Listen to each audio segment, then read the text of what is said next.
मार्गशीर्ष पूर्णिमा व्रत का श्रवण करने से व्यक्ति के सारे कष्ट मिट जाते हैं और पाप भी नष्ट हो जाते हैं। जो लोग मार्गशीर्ष पूर्णिमा का व्रत रखेंगे उनको भगवान विष्णु की पूजा के समय सत्यनारायण भगवान की कथा सुननी चाहिए। आइए जानते हैं सत्यनारायण भगवान की कथा के बारे में। मार्गशीर्ष पूर्णिमा व्रत कथा। पौराणिक कथा के अनुसार एक बार नारद जी भगवान विष्णु के पास बहुत ही दुखी होकर पहुँचे। उनसे दुखी मनुष्यों के कष्टों को देखा नहीं जा रहा था। तब उन्होंने प्रभु से कहा कि आप कोई ऐसा आसान उपाय बताइए जिससे कि लोगों का कल्याण हो सके। और तो यह सुनकर भगवान श्री हरि ने कहा कि जो भी व्यक्ति सांसारिक सुख और मृत्यु के बाद मोक्ष प्राप्त करना चाहता है उसे श्री सत्यनारायण भगवान की पूजा करनी चाहिए और व्रत भी करना चाहिए। भगवान विष्णु ने फिर सत्यनारायण व्रत के बारे में विस्तार से बताया, जिसका उल्लेख स्कंद पुराण में मिलता है।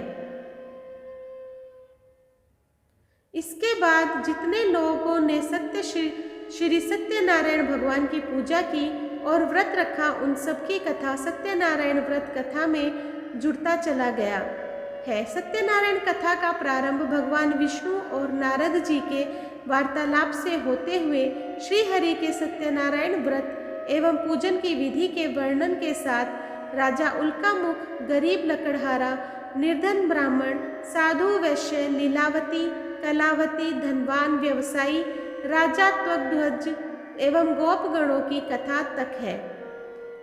नारद जी के निवेदन करने पर भगवान विष्णु ने बताया कि जो भी अपने कष्टों और पापों से मुक्ति चाहता है उसे श्री सत्यनारायण व्रत करना चाहिए और इस व्रत की कथा का श्रवण करना चाहिए। इसके पुण्य से सुख समृद्धि, धन वैभव, खुशहाली, संतान सब कुछ प्राप्त होता है।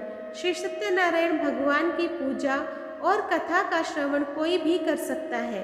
इसके लिए किसी प्रकार का कोई बंधन या पाबंदी नहीं है। यह सबके लिए समान फल देने वाला है। मार्गशीर्ष पूर्णिमा के अवसर पर आप चाहे तो श्री सत्यनारायण भगवान की पूजा और कथा का आयोजन कर सकते हैं और इसके लाभ को प्राप्त कर सकते हैं। श्री सत्यनारायण की व्रत कथा आपको मेरे चैनल पे मिल जाएगी, तो आप वहां से उसे ज़रूर सुने और देखें। तो दोस्तों, आज मैंने आप लोगों के समक्ष मार्गशीर्ष पूर्णिमा का महत्व और कथा के बारे में संक्षिप्त जानकारी दी है। आपको कैसी लगी मुझे कमेंट बॉक्स में ज़रूर बताइएगा। जो लोग मेरे चैनल पे नए हैं प्लीज़ सब्सक्राइब कर दीजिए, लाइक कीजिए, शेयर कीजिए अपने दोस्तों और परिवार में और इसी तरह मेरा सहयोग करते रहें। धन्यवाद।